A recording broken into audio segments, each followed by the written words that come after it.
Good morning. Good morning. Good morning. How y'all feeling out there? I am Omi Bell, and I'm so excited to have y'all here with me today. It took me a minute to get out of bed. So usually I do these 6 a.m. to 7:30 a.m. Um, but I don't know why today I don't know, it was warm and I had like a whole Zen day yesterday. So Skylar and I, my daughter, she's 11, we went to this wellness lounge that's opening up, called Rafi Lounge over in Malibu. And it was beautiful. Like the views and all of that were beautiful. We did some I had a Reiki session. I did a group Reiki session with a tea ceremony. I also did then she and I did a breathwork session. It was different from the breathwork that I usually do. That I do if you have ever booked time with me. But it was really good. Good morning. Oh, you Lisa, I sent y'all the text message on the Omi Homies list. We here now. Um, so I think I don't know if yesterday I was just so into my relaxation mode, and then I sleep to sound bowls anyway. So there are sound bowl people on YouTube that I sleep to. And so I don't know if I just got deep into my zen. And then over here on the West Coast it's a little bit cool today. So like I woke up and I was so like snug under my blanket, and I was like, but I'm getting up because I can't wait to bring y'all my guest for today. And I love these lives. Okay, thank you, Eliza. Thank you for hanging out. I love doing these lives. One of the things I think, if you've been following me, well, for a while, I did the 30-day show where we went live every day for 30 days.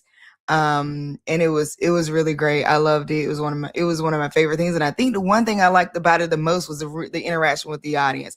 So shout out to everybody watching right now, and people who started like watching every day that I was doing it, and like it just picked up momentum. And so I just was like, I can't stop going live now. Plus, as I'm evolving, so some of you may know me from SiriusXM. I still have my SiriusXM show every Sunday on Urban View Channel 126. Some of you know me from being the CEO of Black Girl Ventures, but you're about to get to know me as a wellness practitioner. I'm a breathwork certified breathwork practitioner, also yoga nidra, Reiki 1 and 2. I think I'm gonna go ahead and get my Reiki master. I hear when you get your Reiki master, like changes your life. So I think I'm gonna go a step deeper and go ahead and get like full yoga certification. I think I'm gonna do that too. Not necessarily because I think I want to be a yoga teacher, but I think that I am intrigued by the body pieces of connectivity with yoga, and I want to be able to talk about that deeply, because I'm working with a medical doctor for us to really launch into how we serve people holistically. So stay tuned for a lot of that coming up real soon over the next couple months, because I'm excited to just bring more. I don't know. I just feel like we're in a place where we need to be looking at like meds, and so it's like do your medical doctor thing, and like alternative health solutions are not necessarily like a substitute, but I think that like all these things have been created for us to use all of it, which is why I came up with 3B Society, Body, Business, and Belonging, because I felt like people were compartmentalizing like business over here, and then like after I make money I can like take care of my body, and then like after I do this I can like do this. And it's like, actually, how do we live a deeply integrated life? What does that look like? 3B Society is a community for the ambitious and the curious, people juggling more than most, tired of feeling tired, and done buying into hustle culture as the answer. We were told we had to choose between ambition and rest, between success and the body, between building something and belonging somewhere. And I'm just saying, heck no, no, we don't. And so this is why one of the reasons I'm excited to bring my guest today, because she also took it upon herself to merge the things she's working on. Her name is Colleen McCann. I'm gonna read you her bio, and each time we have the guests fit into body, belonging, body, business, or belonging. Today, she's fitting into the body category. Colleen is here to be your personal energy stylist. She created style rituals to be a fun and practical experience to get grounded, heal issues, practice self-care, build better boundaries, tap into your intuition, and more.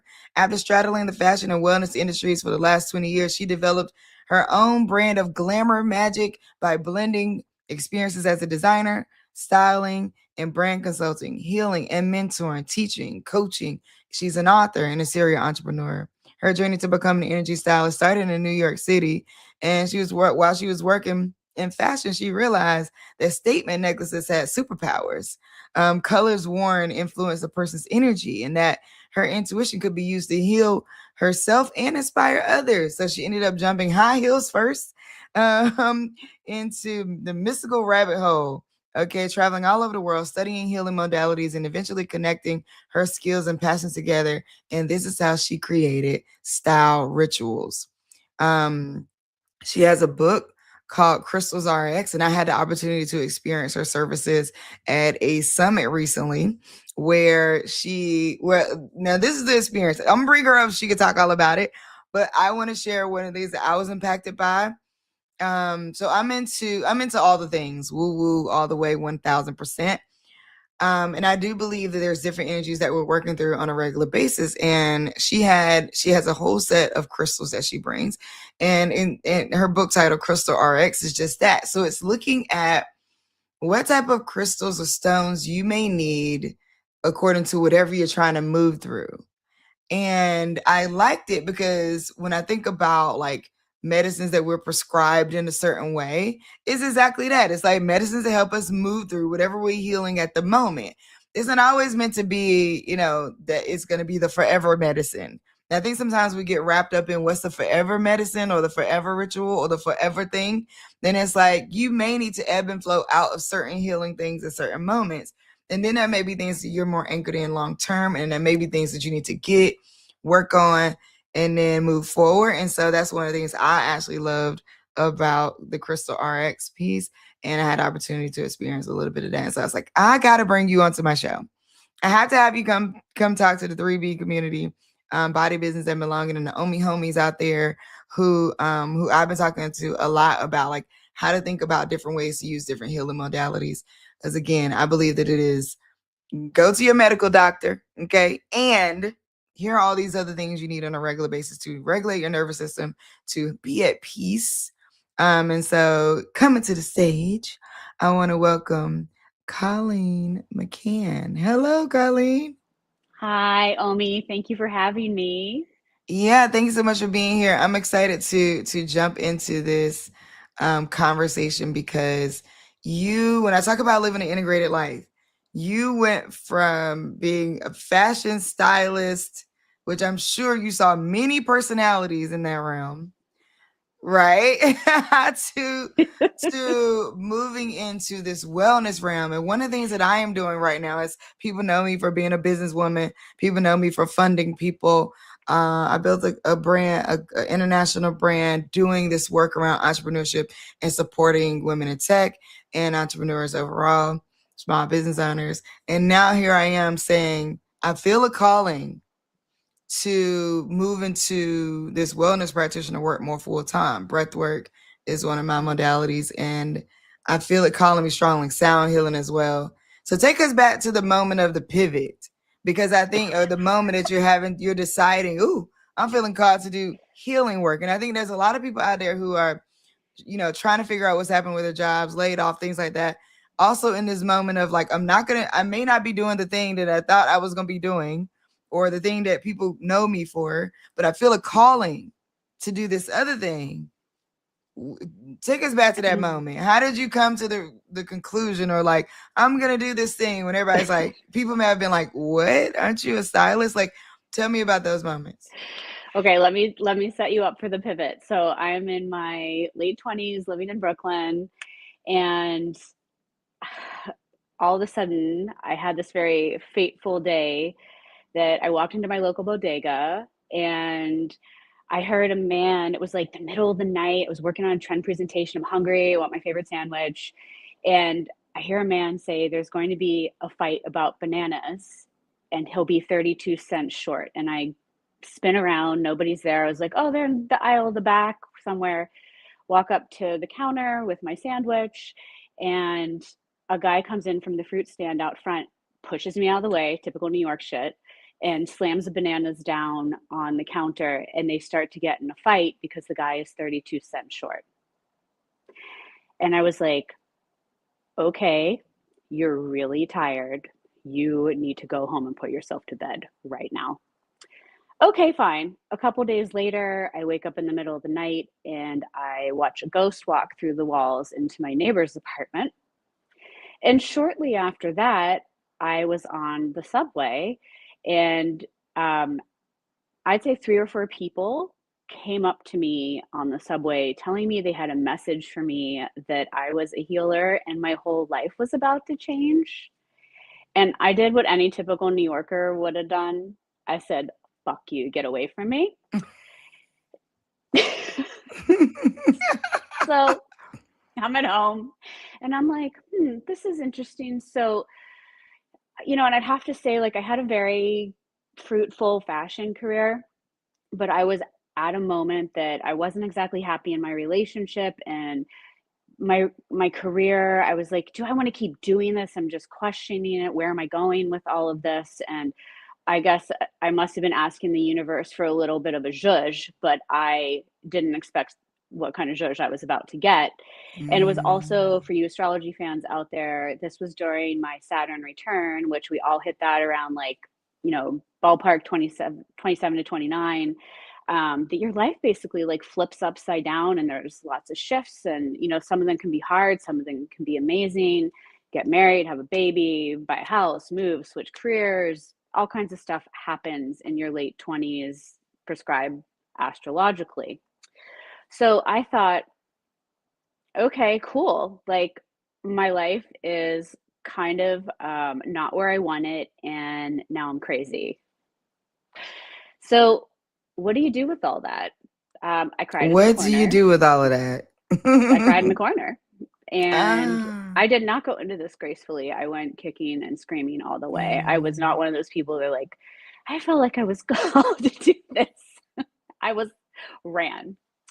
So, to make an incredibly long story short, one of my clients in Big Beauty, I had a acquaintance there in PR, and she said to me several times, she goes, have you ever been to a psychic? And I was like, no. She's like, do you believe in them? And I was like, I don't really have an opinion on the subject.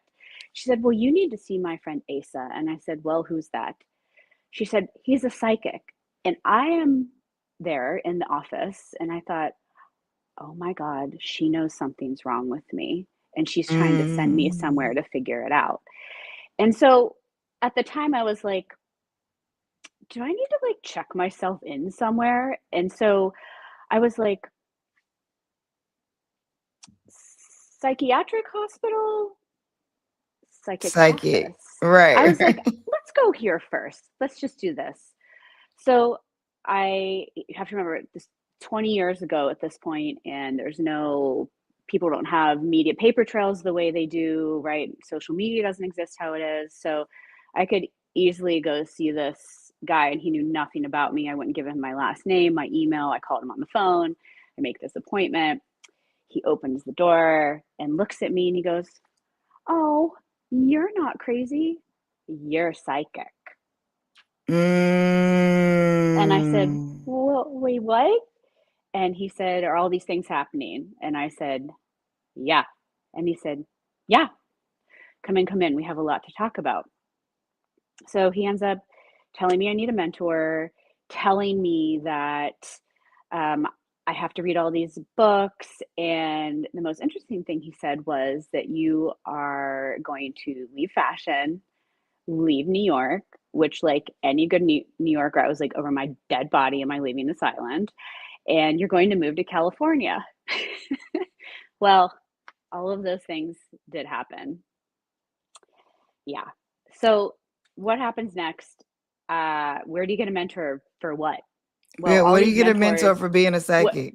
for whatever this Mm. is, right? Right, Like, right. to give some background about myself, I grew up in a traditional Midwest Irish Catholic household, went to Catholic school for 12 years. Like, this was not part of the curriculum. I didn't feel like I could talk to my family, my friends. Like, Mm. I didn't even know what it was. Like, I didn't know what to say without sounding crazy. So, as I say, when the student is ready, the teacher will show. And I had many mentors come into my life, like, out of the blue. Mm. And one of those mentors happened to be a crystals mentor. And I walked Mm. into a crystal store, and the woman behind the counter was like, "Oh, what can I help you with?" And in my head, I'm like looking for my sanity right now. I don't know. I just said I don't know, and she said, "Oh, well, do you own any crystals?" And I'm looking around, and there's crystal spheres and big ones you could put in the corner of your room, and little tiny ones. They're all over the place in the store. And she said, "Well, why don't you pick out some crystals you like, and we can talk about it." And I, of course, practical fashion stylist, also Virgo, I picked out 3 necklaces because I was like, well, I can wear these, right? And she looks at the crystals and starts giving me a reading, and she nailed me to the wall. And I was like, Mm. well, how did you know that? And she said, well, the crystals you picked, obviously. And then she's like, and these couple things are going to happen in the next like so long.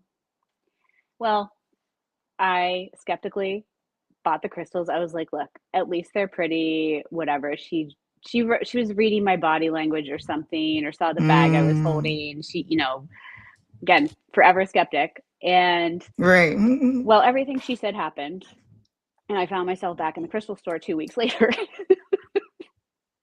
And she's 20 years later still one of my crystal mentors, and somebody I mentioned in my book, for you know huge gratitude for the way she's helped me. And What I we just started. One of the things I want to tap into real quick Yeah. is there's this what I love about your story that I think has been different from the people that I brought on so far too is like you went through this process of like, oh hell no. Like, Basically. it's nope. Like whatever it is I'm hearing. And I think that like it's so important for people to hear that because there are these things that may be calling us in different ways, but it's hard to trust them because we don't see the security in them quite yet. And there, interestingly enough, there's a level of like the grief process that you go through. Theirs is like, oh nah, that ain't real. And the anger part, I don't think is so anchored in like being angry at at having a gift. It's more like the frustration of like, well, what is this for again? Like why do I have this? Why was I given this assignment? What does that look like? And then I do think people go through a sort of bargaining with it, like, okay, well, like, can I just do this part? Because like I don't know if I like if I don't know how exactly how this all makes money, or like I don't know exactly how this all like makes a whole life for me, but like, okay, universe, God, spiritual world, if I just do this part, is that good? Because I feel it and I can't deny it anymore. Because like after and it's interesting thing about the sort of like grief phases is that like if you've actually moved on to the next phase, then the other one you just have found that you can't do. So like now by the time we get to this phase of being frustrated, I can no longer do the denial part. I'm now at this point, it's like I got it. By the time I get to the bargaining, I'm no longer doing that frustration part. Is like, okay, acceptance, embracing along the way. By the time I get to the part where I'm like, I'm a little bit, and again, not using, I think in the words used in the grief process is depression. I don't know that it's that deep, but there is a sort of like a, you start doing the thing and then you like, okay, well, I'm doing the thing now. So like, but then the thing is not all the way acting the way you wanted to act or turning out the way you wanted to turn out. You like, now you told me to do the thing. I'm a little bit sad about the fact that it's happening, but like you try to take your old life mentality and put it into the new life mentality. And that creates a bit of sadness around like, don't think supposed to work the way I'm familiar with. And then it doesn't. And then finally you reach uh this full submission and immersion into exactly who you were supposed to become. And so I think like what I think is interesting around that is like going through these phases is real, and you were hearing, your intuition was talking to you loudly, and you're like, oh hell no. And I think that's what people go through, right? And so I think like it's some of these more woo woo stories people just like, I had a gift all my life and I just moved into it. And it's like, yeah, no, I had a gift, but I was like, hell no. I see what, hear what, from who, from where? Yeah. Yeah, I hear people say that, and that's great for them. I'm glad they had such a gentle journey. I did not, and I think that's why it's important for me to always share my story for other people that are going through the same thing, and my reality shattered in every way possible, and your new life will cost you your old one, and I had to give Mm. everything away. My career, my city, my boyfriend, my stuff, like everything, friends, like everything had to go. My mindset Mm. and how I viewed the world. How do you, so let's talk about the next phase of that, which is a sort of settling in, right? Like here you are, you've moved to California, your friends are not the same friends, your job definitely ain't the same job per se. Boyfriend's not a love of life you thought you were gonna have, is not that love of life. And didn't even, you probably also realized like, yeah, that wasn't it. But you know, like what what's the settling in process? I think I always lean because I'm such a like entrepreneur. I always lean to if I can make money and I'm okay. And I don't know that that's real, and I don't know that that even makes sense. It's just my comfort zone. But Yeah. like, did you find yourself seeking some type of comfort zone or like trying to pull that in at the same time as you settled in? Well, the settling in process for me was to try and take a little bit of my old life with me until so I Mm. could gracefully transition. Like I was planning this out, and I'll tell you what happened. I held on to one client that I was like 80% travel with anyway. So I literally Irish goodbye New York. I told nobody that I left. And I traveled so much. I was like, oh yeah, I'm just in California. I'll be back to New York. Whatever. Nobody's gonna pay attention. And I get to my new apartment in Venice, and 2 days later, that one client I was holding on to make this like graceful adjustment said, after 11 years of perfect service, we are going in a different direction. So, OMG. yeah, so I had the rug completely pulled out from under me. And I thought for a minute, right? I was like, wait a minute. I'm a fashion stylist. Like, I can just get into Hollywood if I need to. Like, let me figure this out. And I was like, but I don't want to. Like, that's just not where Mm. I'm headed, and I don't know where I'm going. So I sat in my bedroom for 2 months and put this website for style rituals together, and um, a miracle happened. I got a call. Um, to make a long story short, one of the girls at Vogue caught wind of what I was doing, and my like premier service at the time was to do like a psychic closet cleanse because I learned over my years of study that I can divinate or read anything, whether it's tarot cards and Mm. crystals or a plate of breakfast food or a pile of leaves or a closet or a fashion magazine. And she said the fashion director wants a reading on her closet. So I got back on the plane to New York and did this, and I had no idea she was going to write a giant article on my work, and Mm. my career took off like gangbusters from there. Wow. So it was some blind faith, the final little area rug being pulled out from under me once I got to Los Angeles, and then it just took off. And I'm Wow. not saying it was comfortable, Yeah, I was but it gonna took off. literally. It's so funny you said it. The word that was coming to me was literally about comfortability Not because for 1 second. because I was gonna say like, was it this like, oh my god, this is it, here I go, and you're like, I'm into it, or has it been a consistent sort of? Well, here's what I say.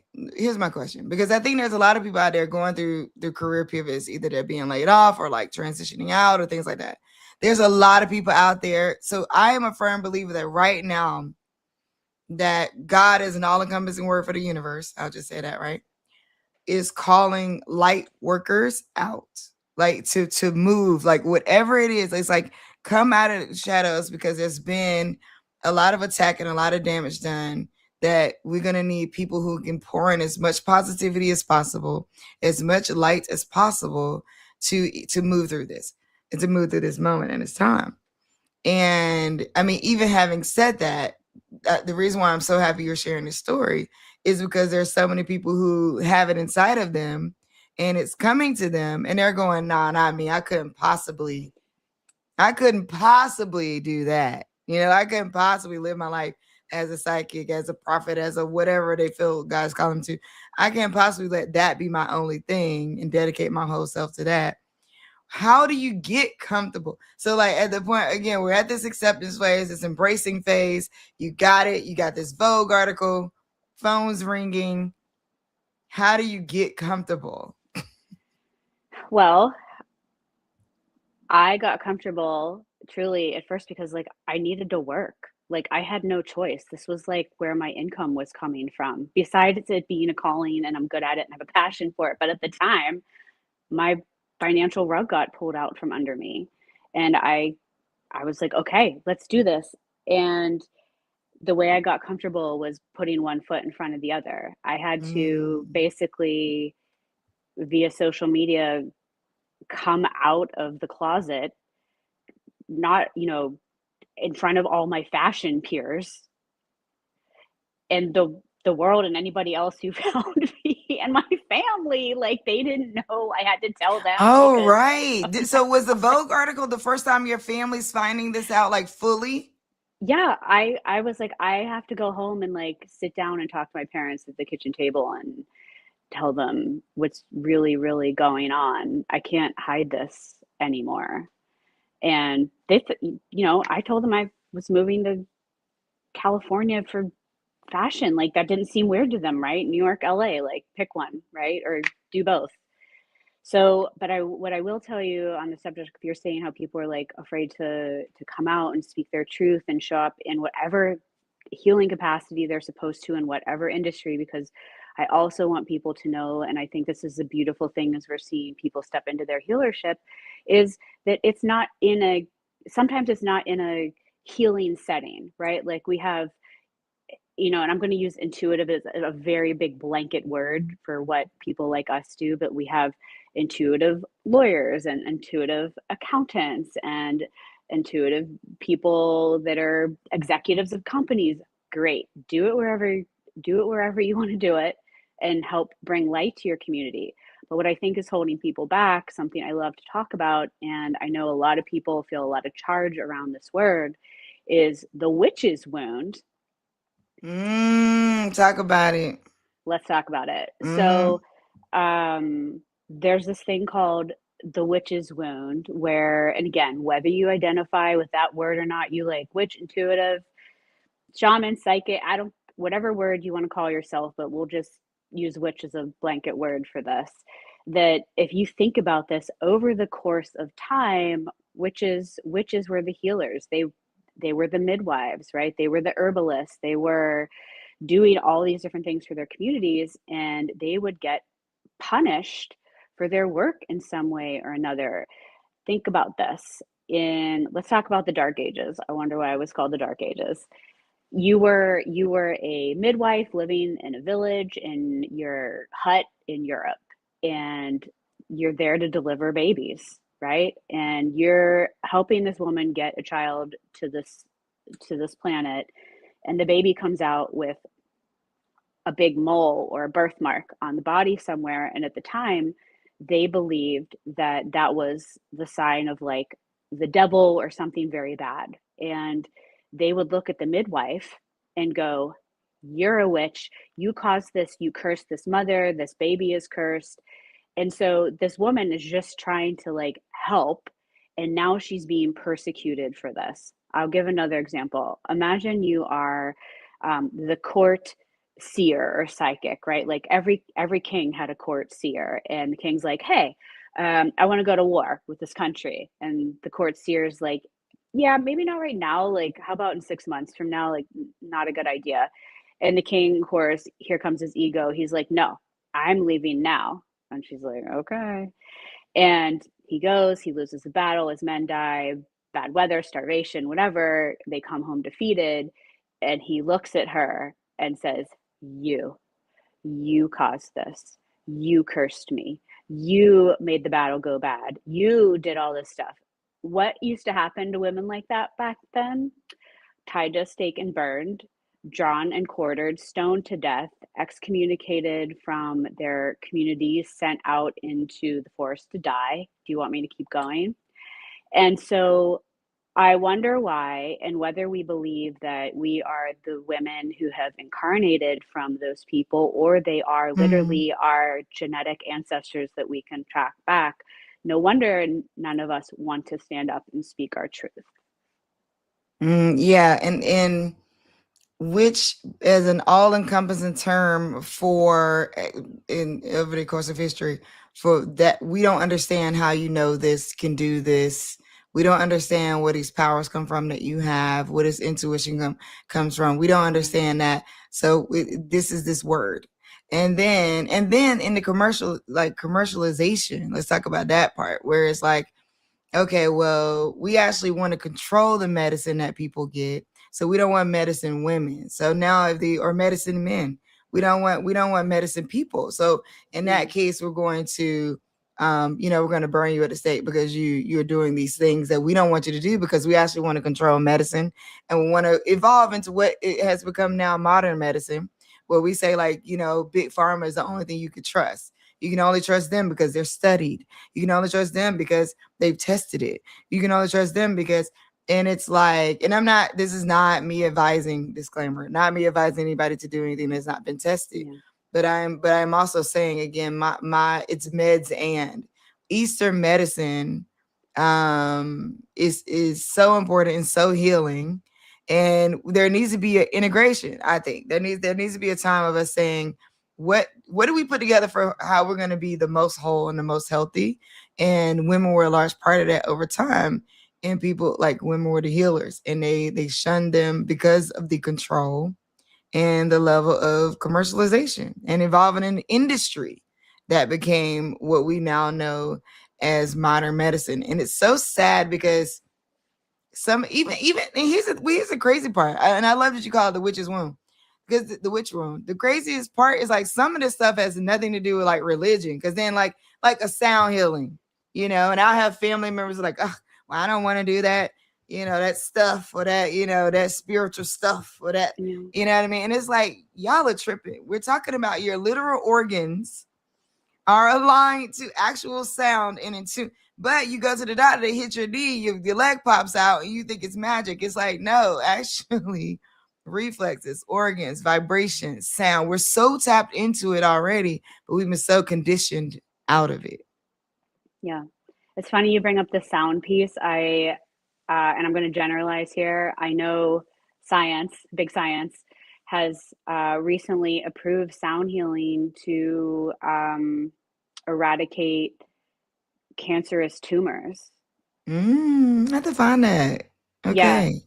so that's very interesting. And I'm like, go science, like go ahead and prove this. Please prove that this works. And I'm also in the same camp as you, like do whatever you need to do to be healthy and heal. Like have a Western doctor and have a shaman. Like please do that. Right. Please do all the modalities. And I think it's a different combination for everybody. And you have to see what works for you.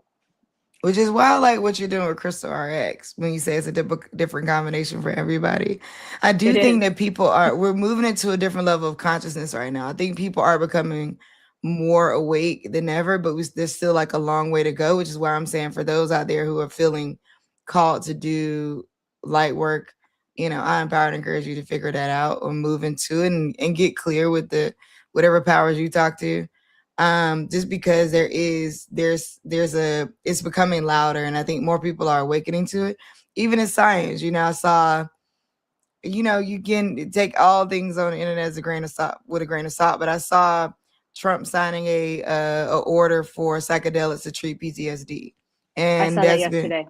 yeah, and so I saw that, and there's psychedelics are going to become more into play, I think, too, as we move along. So I'm excited to see where some of these things go, and then I'm excited to see us move out of the small pocket of people who abuse whatever, are the rule. It's like that's not the rule though. Like the small pocket of people who, and we don't do that in medicine, right?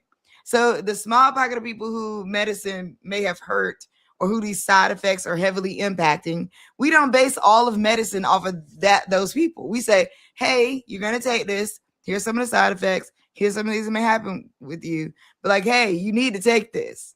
Right? Like, hey, here's all the things, but you need to take this medicine though. And then we take Yeah. it anyway. So I think I think that we're gonna have to start looking at that from the healing modalities perspective. Let's talk about your book too before we get out of here, because exactly what you said, like putting together things that work for you. What inspired you to write the book? What can people get out of the book, and where can they find it? Well, you can find Crystal RX everywhere, all over the internet and in your favorite mystical bookstore in your neighborhood, that's for sure. What inspired me to write that? Honestly, this was another invitation from the universe. HarperCollins reached out to me and asked me if I wanted to write a book on crystals. And I said, hell yeah, because I knew a lot about the subject and I was passionate about it. And at the time, I mean, let's see, I wrote the book in 2017, it was published 2018. I had been doing this work long enough. They were asking me for a beginner's guide to crystals. And I was like, I know exactly what to write from all the questions people through different trainings had asked me, that my clients were asking me. So it was a very fluid process to put the book together. But of course, like my fashion roots were blaringly loud. And I was like, this book has to be gorgeous. Um, I had a photographer from the New York Times named Amy Dickerson, who we were glued to the hip for 6 months, and she followed me all Mm. over the place. And we were documenting things about crystals. She's been to the high mountain with me in Peru, to New York, to my family's home. There's all kinds of interviews also in there. I wanted this to like look like a magazine around other people who work with crystals in completely different ways than I do, because I wanted people to see all the capacities that crystals could show up in your life. It was such a fun experience. I would definitely Mm. do it again. I love that. And so in the book, we're getting interviews. Are we also getting like meanings of crystals and how to put them together as Yeah. well? I have the top 25 must have crystals you need in your arsenal. And then all the common questions people are asking me: where do I put crystals? How do I work with them? How do I clean them? When should I work with them? How do I pick them? Anything somebody that's like crystal curious and just getting into the crystal game needs. This is not a book, this is not an advanced book. I didn't write it that way. So to be clear about that, if there's any crystal already advanced crystal people listening out there. I love that. And so what is the website stylrituals.com? Yes. Stylrituals.com, and I'm at style_rituals on all the socials. Stylrituals.com. Anything you want to leave the folks with before we get out of here? Um, I don't, I think we were talking about like stepping into your healership so much today. And I just want to tell anybody else that's curious about that or thinks that might be their direction to please follow it and know that whatever your healership shows up as and where it shows up as is a-okay. It doesn't Mm. have to look a certain way. Like honestly, let's burn that stereotype down. I hate it. Mm-hmm. Yeah, no, that's so real.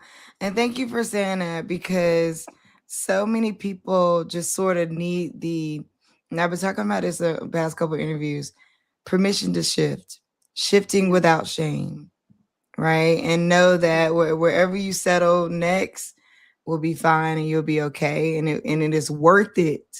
What I think I'm learning from your story here today, what I got from it is it is well worth it to answer that call, right? Well worth The it. well worth it to answer that call and to move into that space and just to feel that level of peace. Because it sounds like too, Colleen, it wasn't gonna stop. It wasn't gonna stop coming for you. It was gonna be like, hey girl, come on, we need you over here. You were gonna keep getting those acknowledgments. You're gonna keep getting spirit showing up for you and saying, hey, no, no, no, no, we need you over here? Every time I didn't listen, it got louder and Mm. meaner and scarier. They're like, "Oh, you didn't hear us? Let's we'll we'll we'll speak through a megaphone this time." Every time I didn't listen, it got louder. I want to I just want to double tap that, because for somebody out there watching right now, or listening right now, there's a message getting louder and louder for you. And whether you listen to it or not, it's not going to go away because it's really calling you. So there's a message getting louder and louder. It's like, it's time to sit down and just answer that message.